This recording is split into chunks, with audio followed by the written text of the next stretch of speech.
Kata Nabi, tidak akan terjadi hari kiamat khusus di Saudi Arabia itu atau di tanah Arab itu sampai orang-orang keluar membayar zakat tapi tak ada satupun yang mau menerima. Sampai di tanah Arab itu menghijau. Sekarang sudah mulai dibolehkan orang-orang non-muslim masuk baik ke Mekah maupun ke Madinah. Dengan celana pendek sekalipun. Berlomba-lomba membangun gedung yang tinggi. Kita lihat. 2 gedung, 1 gedung sudah terbangun. Tower Zamzam.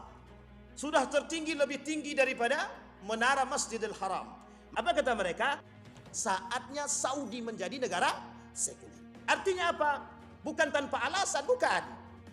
Apa alasan mereka? Ingin membuka mata dunia bahwa kami tidak kolot. Ingin membuka mata dunia bahwa Saudi bisa menjadi negara yang liberal. Ingin membuka mata dunia bahwa Saudi tidak terlalu fanatik terhadap agama. Saudi Arabia mengadakan satu pesta, satu event. Yang event tersebut membuat replika Ka'bah. Yang di atas replika Ka'bah tersebut berdiri seorang wanita. Yang di atasnya wanita berjoget tanpa busana. Daerah Riyadh. Muncul dari timur itu, kata Nabi, tanduk setan.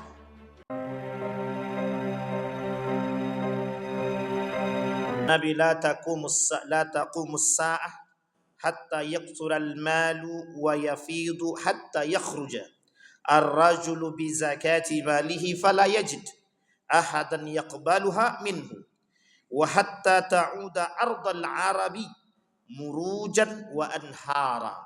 Hadis yang pertama, kata Allah di dalam Al-Quran, wa anna as-sa'ah la'atiyatun la raiba fihi wa anna Allah yab'atsu man fil qubur.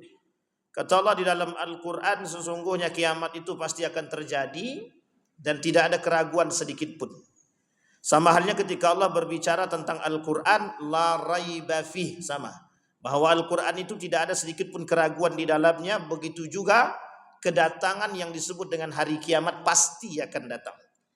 Ketika hari kiamat ini pasti akan datang, tinggal lagi bagaimana umat manusia mempersiapkan diri untuk menghadapi kedatangan hari kiamat tersebut. Tetapi para ulama, Syekh Mutawalli Sya'rawi dalam kitabnya, ada 2 hal kata Syekh Mutawalli Sya'rawi yang menjadi perhatian para ulama, yang harus diperhatikan oleh umat muslim. Yang pertama adalah tanda kiamat kecil dan yang kedua tanda kiamat besar. Maksudnya tanda-tanda kecil dan tanda-tanda besar datangnya hari kiamat. Sebelum membahas kepada 10 tanda kiamat besar, kata para ulama ada tanda-tanda kecil yang disebutkan oleh Ibnu Majah dalam kitabnya Sunan Ibnu Majah pada bab sendiri yang disebut dengan bab Al-Fitan. Bahkan ada hadis khusus pembahasannya namanya Al-Ahadisul Fitan. Nah, di sore hari ini kita akan coba mengangkat tanda-tanda kiamat atau tanda-tanda kiamat kecil atau tanda-tanda kecil datangnya hari kiamat di kota suci Arab Saudi misalkan, atau di Makkah misalkan, atau di Madinah yang memang menjadi pusat perhatian dunia hari ini. Tak lain dan tak bukan ada berbagai macam hadis yang berbicara tentang hal demikian. Ketika Allah berbicara tentang hal tersebut, kata Allah, la taqumus sa'ah hatta tudilud. Tidak akan terjadi hari kiamat sampai mereka berada dalam kesesatan. Tidak akan terjadi hari kiamat sampai mereka berada dalam kesesatan. Bahkan berkata Nabi dalam hadisnya, kata Nabi, la taqumus sa'ah hatta talhaqa qabaila min ummati bil musyrikina wa hatta ya'budul awthan. Kata Nabi, dulu orang jahiliyah menyembah patung. Maka kelak akan kembali pada masa yang sama mereka akan menyembah patung. Terkhusus bagi masyarakat-masyarakat awam yang oleh Nabi disebutkan salah satu penyebab masuk dalam nerakanya 6 perbuatan yang bisa memasukkan mereka ke dalam neraka tanpa hisab. Satu di antaranya al-arabu bil asabiyati. Orang-orang Arab yang kembali kepada tradisi mereka, yang fanatik akan tradisi mereka.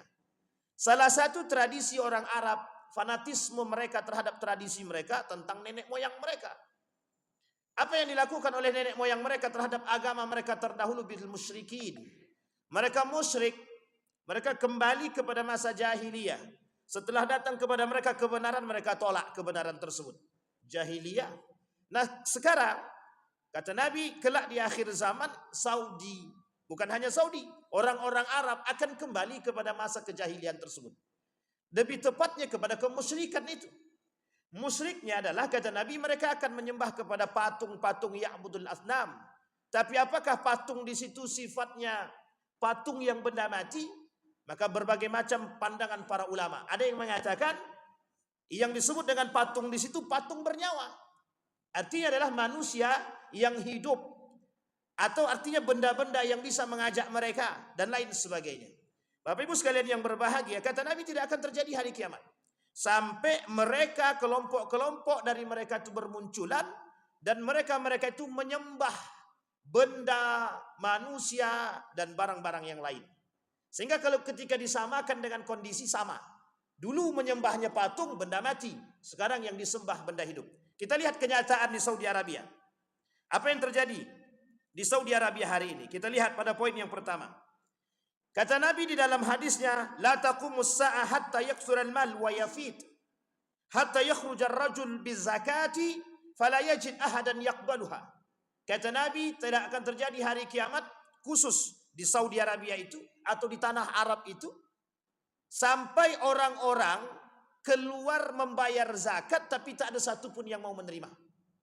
Artinya apa? Kita buktikan hari ini. Tanah Arab itu, Qatar, Dubai, Uni Emirat Arab, Oman dan sekitarnya dalam negara-negara tersebut termasuk Saudi Arabia adalah negara yang sangat kaya raya hari ini. Bahkan kita tak temukan orang asli Saudi itu miskin, tak ada. Rata-rata punya apartemen. Kecuali orang-orang Burma yang pada masa kasus itu oleh kerajaan Saudi diberikan tempat tinggal. Orang Burma bukan asli Saudi. Sehingga orang asli Saudi itu dalam rasisnya mereka punya tempat khusus. Ini perkampungan Saudi. Artinya perkampungan orang-orang asli Saudi. Dan Bapak Ibu sekalian yang berbahagia, tidak ada yang miskin. Orang-orang Saudi tidak ada yang miskin.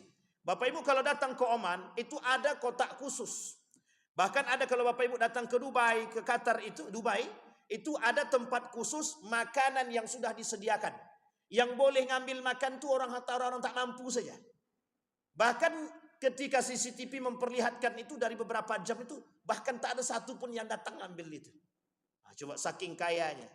Dan permainan mereka bukan permainan biasa lagi. Pegangan-pegangan mereka sudah bukan lagi biasa seperti kita. Artinya apa? Perkataan Nabi itu sangat terbukti. Kata Nabi tidak akan terjadi hari kiamat sampai orang-orang itu datang membayar zakat tapi kemudian tidak ada yang menerima. Betul, di Saudi tak ada yang terima. Kita ambil contoh denda. Kita ambil contoh daging kurban. Itu kalau daging kurban itu tidak diberikan kepada masyarakat Saudi. Dilemparkan kepada keluar. Ada yang ke Afrika, ada yang kemana dan lain sebagainya. Ada yang sampai ke Indonesia. Di beberapa sekolah itu menerima daging kurban itu. Bahkan Saudi memberikan bantuan sekitar jutaan rupiah untuk membeli kambing dan sapi. Saking kayanya Saudi. Tapi kemudian yang kedua kata Nabi, bukan itu saja. Wa hatta ta'uda ardal Arab murujan wa nahara, kata Nabi. Sampai di tanah Arab itu menghijau. Salah satu tanda kiamatnya kalau kita melihat, kata Nabi, nanti di tanah Arab itu semua menghijau.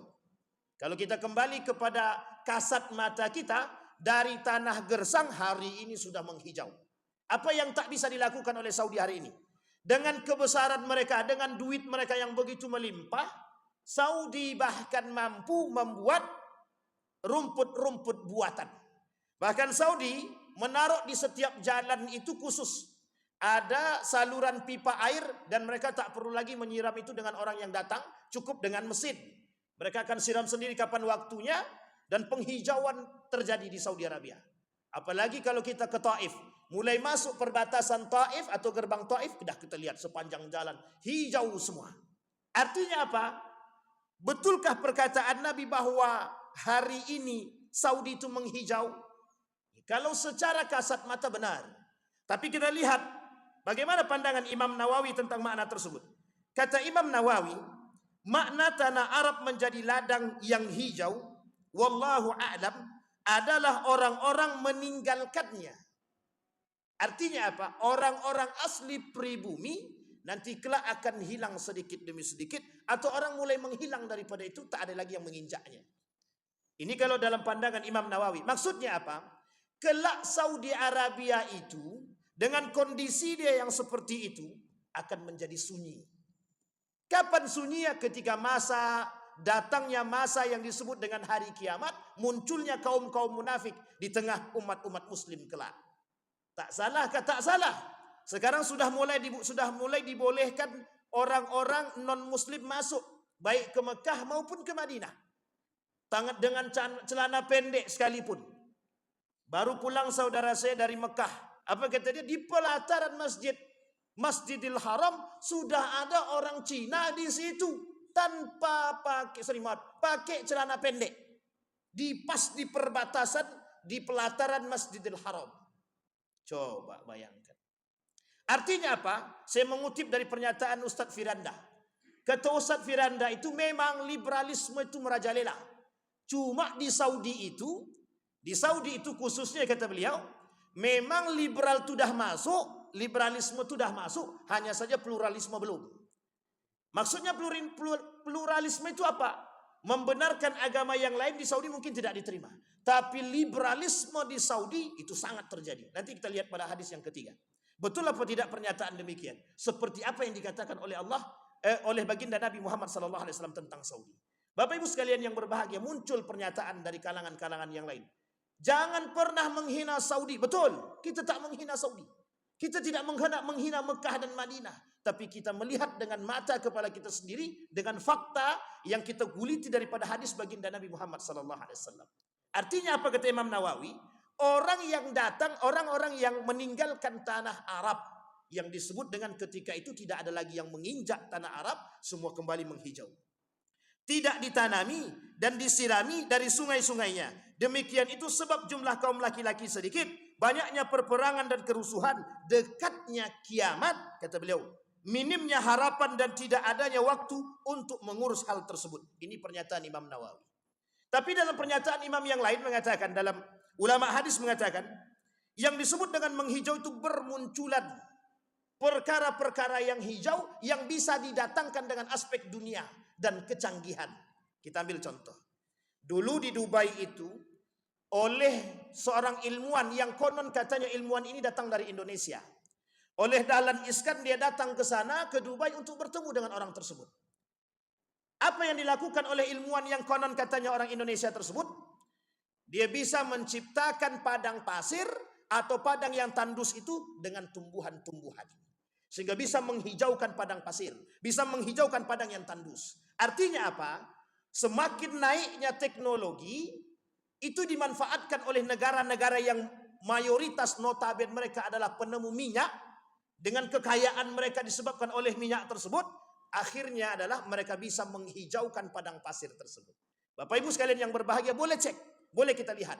Sekarang di bukit-bukit yang ada di Arab itu sudah mulai menghijau. Apa ada resep yang mereka miliki? Wallahu alam. Tapi kalau kita merujuk kepada kekuasaan dan kejayaan atau kedikdayaan yang dimiliki oleh Saudi hari ini, apa yang tidak bisa dibeli oleh Saudi? Tidak ada. Bahkan nanti kita lihat apa yang dilakukan oleh Saudi pada poin yang ketiga nanti. Baik, pada hadis yang kedua.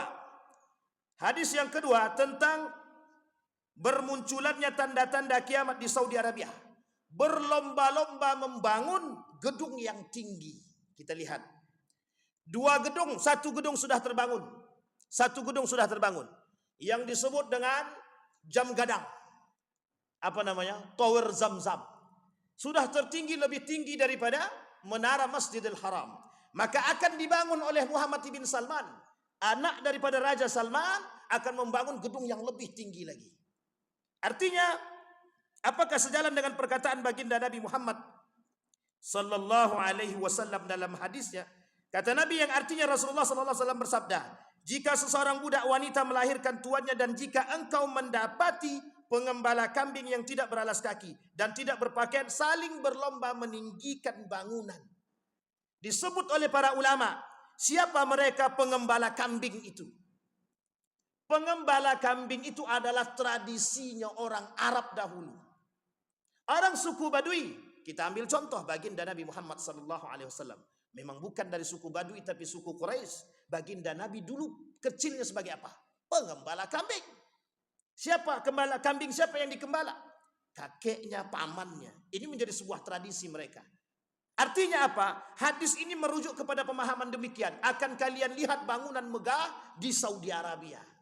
Salah satu program yang ingin dibangun oleh Muhammad bin Salman adalah ingin membangun gedung pencakar langit yang lebih tinggi daripada Burj Khalifah. Burj Khalifah itu di mana? Di Dubai. Bagaimana mantapnya gedung tersebut. Di atas gedung ada kolam berenang. Di atas kolam berenang itu orang-orang bermandi-mandi dan perempuan. Mohon maaf pakaiannya seperti apa. Jadi liberalismenya sudah nampak kalau ada di Dubai itu. Nah, Saudi pengen datang dengan kondisi yang serupa.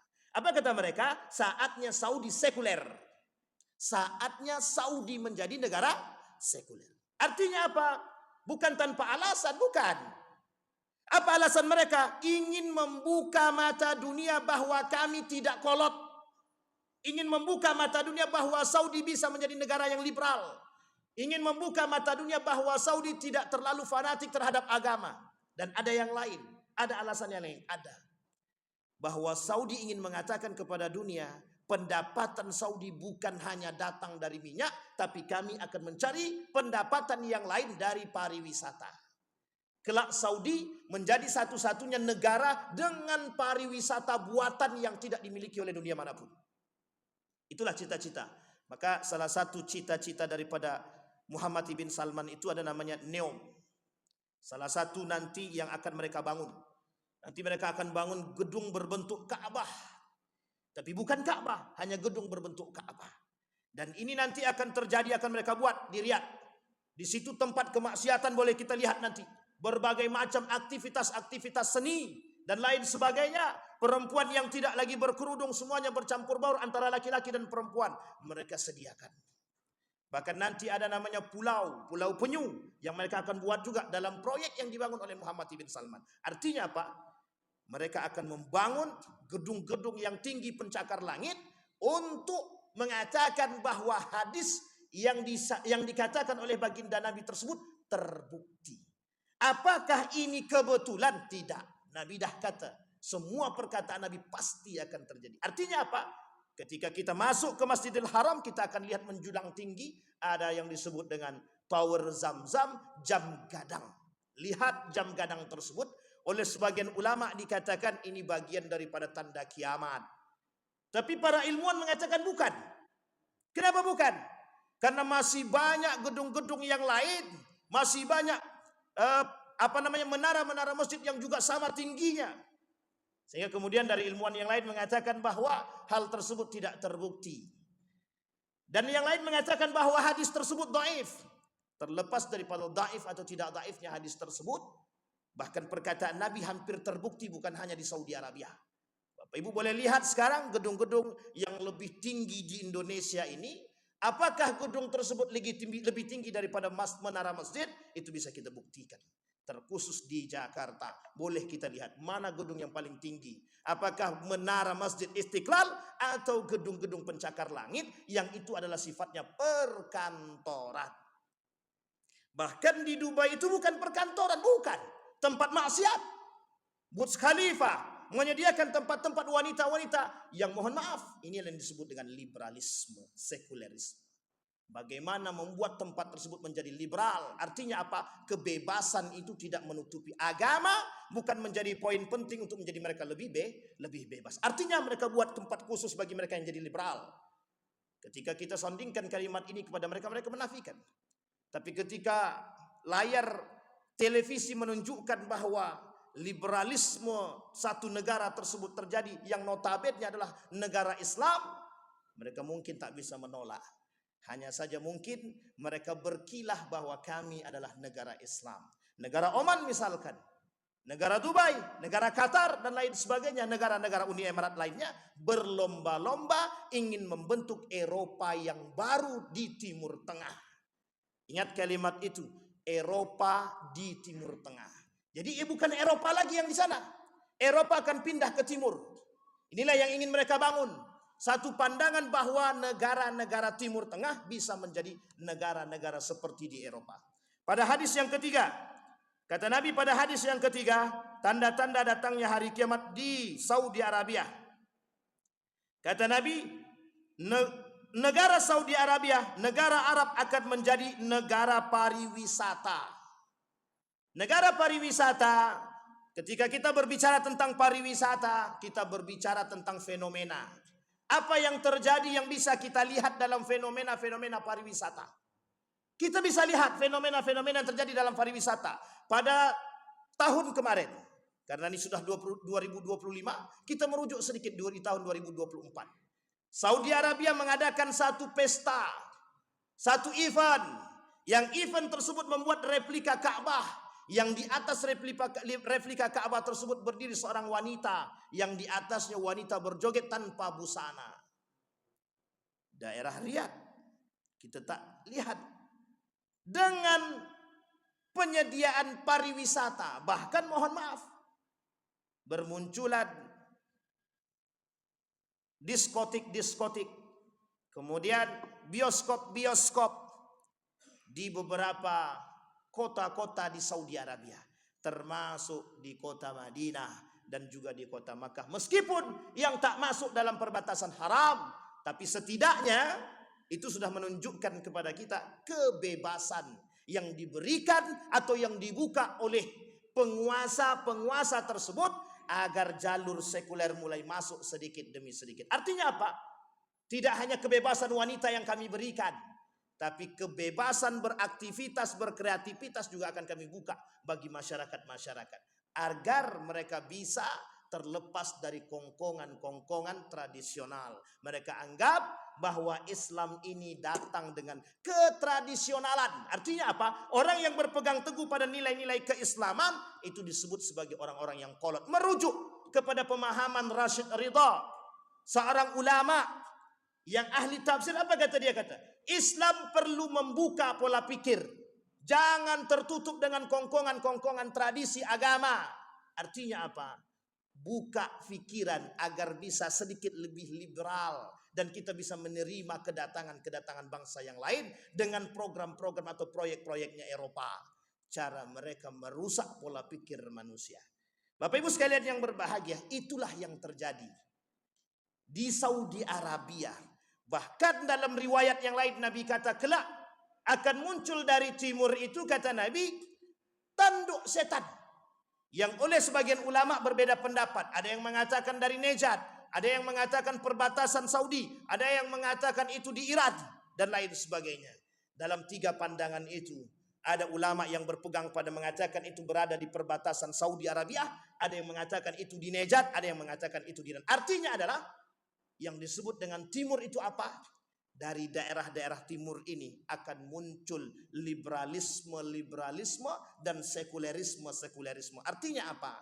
Bagaimana orang-orang yang sekuler tadi bisa merusak pola pikir orang-orang yang kuat berpegang teguh kepada agama, sehingga mereka akan terlepas sedikit demi sedikit. Salah satu contoh adalah dibukanya visa ziarah bagi siapa? Bagi non-muslim untuk 2 tanah suci. Artinya apa? Hari ini diberikan kebebasan bagi mereka non-muslim untuk masuk ke tanah suci, baik itu Madinah maupun itu Makkah, dengan leluasa dan dengan pengawasan oleh mereka. Na'udzubillah, tsumma na'udzubillah. Artinya apa? Dari sekian banyak perkataan baginda Nabi Muhammad SAW, dari hadis-hadis yang disampaikan oleh baginda Nabi Muhammad SAW, bermunculan perkara-perkara dengan fenomena-fenomena yang mendekatkan kita kepada akan datangnya hari kiamat. Ma'asyiral muslimin rahimakumullah, kita tak bisa menafikan itu. Yang bisa kita lakukan mempersiapkan diri agar kita bisa selamat daripada fenomena-fenomena tersebut. Mudah-mudahan ada manfaatnya bagi kita semua. Mudah-mudahan dengan apa yang kita sampaikan bisa menjadi poin penting bagi kita dan penilaian bagi kita agar kita tetap istiqamah berpegang teguh dengan nilai-nilai agama agar kita tidak terjerumus dalam jalan yang salah. Fa'tabiru ya ulil absar la'allakum tuflihun. Assalamualaikum warahmatullahi wabarakatuh.